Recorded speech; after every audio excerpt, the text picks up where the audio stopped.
So they really go into the history of the region, and I want to talk about it because I find it fascinating.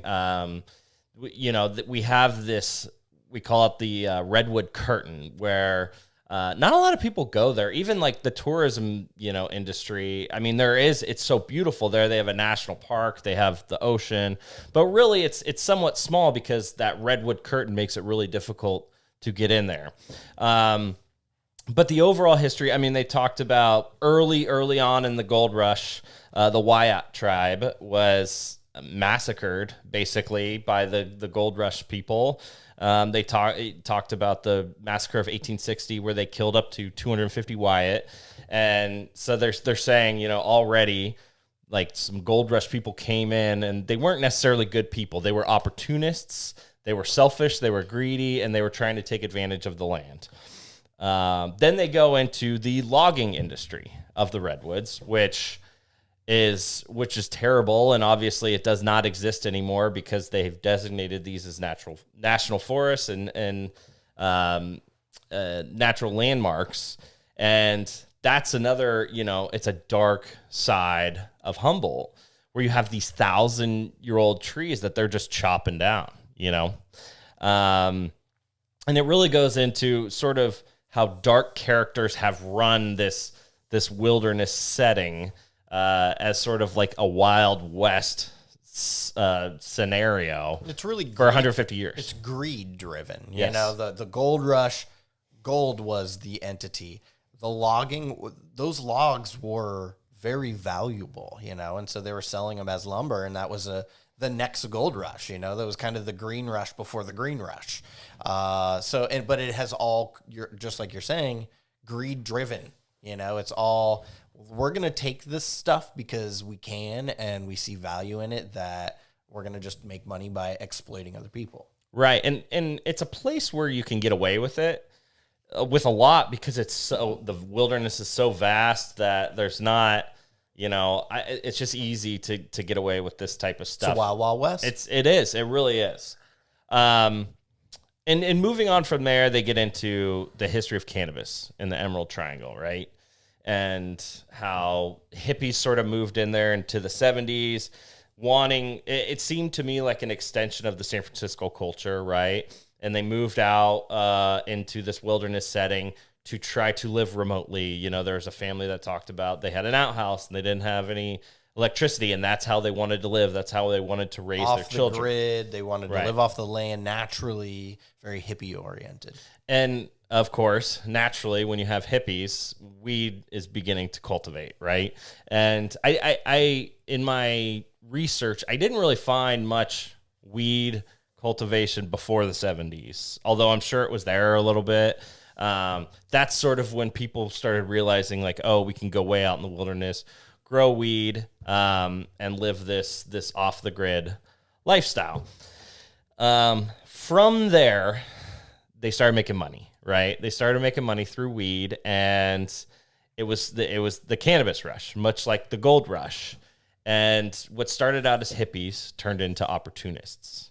And I just found that the whole story of this flock of hippies coming into the area, truly a fascinating sort of development of the population of the Emerald Triangle. It's very hippie oriented, but like I think of hippies as being very peaceful people, and I think that at the beginning of this rush were very peaceful people, but as you mentioned, it became a business. Growing marijuana in that area became such a lucrative business that they needed to protect their crops, protect their family. And so these hippies, and they talk about this in the series, start carrying guns. Not just like, just not like sidearms, like full-on assault rifles, because they needed to protect their land. So these really kind of gentle hippies that came from that kind of San Francisco love, summer of '69, got a little bit more rugged, a little bit more rigid, a little bit more greedy, a little bit more dark. I actually wrote down the quote, they were listening to the Grateful Dead, but carrying AR-15s. Yeah.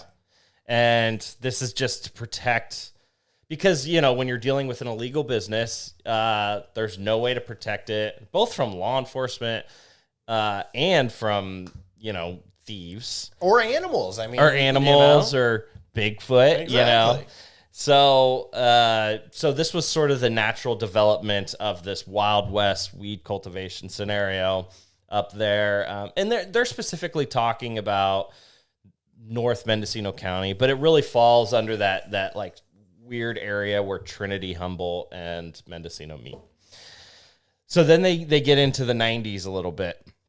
And the campaign against marijuana planting from the police camp, as they called it, basically brought in this militarization of the area to eradicate these crops. And it turned this this otherwise somewhat peaceful area into a war zone. I agree that kind of increase in the police force in the area forced these, what were probably a lot more subtle and less violent farmers, into this buying assault rifles, having ammunition available and always carrying arms with them. I do believe personally that increased police presence is part of the reason the violence occurred. Well, and there was the story, I don't know if you remember, of this family who wasn't even growing cannabis. They were just living off the grid.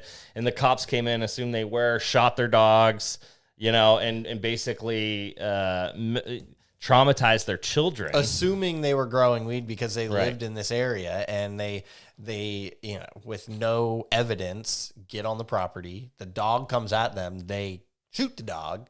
And then they're like, oh, yeah, there's nothing here. Sorry, my bad. I'm out. Yeah. And from there, you're really setting up a war zone, a guerrilla-style war zone in the vast wilderness of the Emerald Triangle, where they're setting up booby traps, both for thieves and for sheriffs, or whatever. Or I don't know if they're sheriff deputies or whatever. By the way, I looked it up. This camp program still exists. That guy was hardcore. There was a couple guys, and they were just like, "Oh my god, weed is just shut the hell up." Bro. Well, I think they have shifted. Back then in the 90s, they're just taking anyone's crops because it was fully illegal. There was no one, right? Whether you're growing 1 or 1,000, there's no reason legally why you could be growing one, right? But now I think they're specifically going after cartel grows, illegal grows, compared to the more legal grows in the area. So they talk about how residents, because they're trying to hide from this militarization campaign, they go deep into the woods. They sort of camp out. They're no one can find them, and they become sort of isolated and desocialized, right?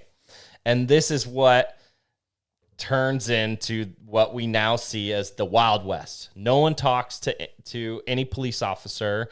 If you have to deal with a problem or a troubled person, you deal with it within the community. You don't call the cops. And this is where it gets into sort of the Murder Mountain area. Exactly. I was actually fascinated. One of the guys said, he had friends out there who they're probably taking like meth or cocaine, trying to stay up all night and watch their crops, and they become sort of these feral people who really cannot, who have trouble integrating back into society. I'm not getting too ahead of myself in saying that the theme of this is, I'd say, weed 1, Sasquatch 2, underlying meth 3, in my opinion. Yeah, meth is meth and stimulants. We'll get into that underlying for sure. Tone of this whole docuseries. But yeah, it really just goes into how hippies turn into this campaign against these growers, and it turns really into the Wild West, where one officer said he thinks there's probably over 500 dead bodies just up in the hills. They don't necessarily know who they are, but they take care of these people themselves. They go dig a hole, bury them. A lot of these people could be illegal immigrants that they don't have any documentation on. Or no one really knows that's missing because they sort of left home and no one heard from them again. Well, they talk about the thousands of missing persons, pieces of paper that are just all about the Emerald Triangle, and these people just disappeared off the face of the planet for no reason. And as you mentioned, that's not including the undocumented people that may have disappeared.